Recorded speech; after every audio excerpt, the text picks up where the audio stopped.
Hi, my name is Susan, and I'm playing through Dragon Age Origins again from the beginning. So let's talk about your mother for a moment. I'd rather talk about your mother. Well, there's nothing to talk about. And besides, isn't your mother a scary witch who lives in the middle of a forest? Much more interesting.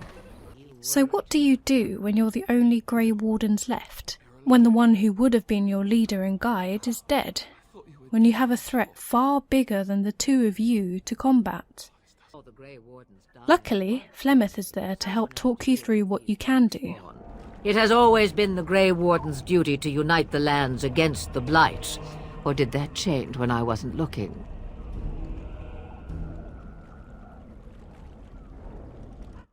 You may have lost Duncan and the rest of your wardens, but you have the treaties, a clear mission, and the beginnings of a plan. Grey Wardens can demand aid from dwarves, elves, mages, and other places. They're obligated to help us during a blight. I may be old, but dwarves, elves, mages, this Arl Eamon, and who knows what else. This sounds like an army to me. Flemeth's additional help gives you your first, albeit reluctant, ally, Morrigan. The Grey Wardens are leaving shortly, girl. And you will be joining them. Such a shame. What? Together, you journey to Lothering. Lothering is where we start to see the real cost of the Blight beyond the battlefield, and on a smaller, more immediate scale than the threat of the end of the world. Lothering is in the path of destruction, and hanging over the little town is a cloud of impending doom. Move on if you can. Lothering's lost. The place is rife with problems that all stem from fear of the approaching Darkspawn threat. You can see it in the bandits who try to rob you at the town's entrance, the merchant stuck between profit and charity, the raving, terrified man outside the chantry, and the little boy by the bridge waiting for a mother who is already dead.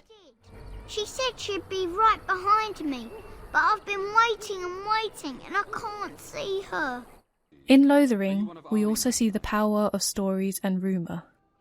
We know what happened at Ostagar, but in Lothering you discover that there is a price on your heads as Grey Wardens.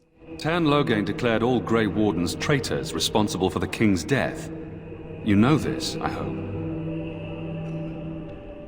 The story that Loghain has started to spread is that the Grey Wardens betrayed the king. Loghain got out and got to tell the story first. I served at Ostagar, where the Tern saved us from the Grey Warden's treachery. Although there are still people who doubt his motives. But what of the army lost at Ostagar? Your withdrawal was most fortuitous.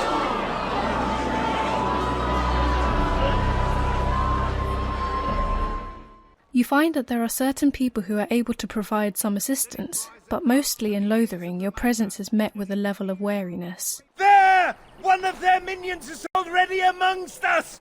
These people have other priorities, such as saving their own skins, or protecting what remains of the village, and having outlaws around doesn't help that, no matter how many Chantry Board requests you complete. There is a price on your head. Lay low and I promise to keep your presence a secret. That is the best I can do. But Lothering also serves as a way station, a checkpoint before the longer journey begins.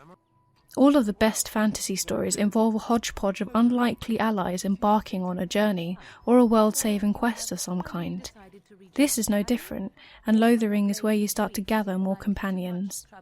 Leliana, a devout sister of the Chantry, joins the party, as does Sten, a Kunari who was going to be left to die as punishment for killing a family.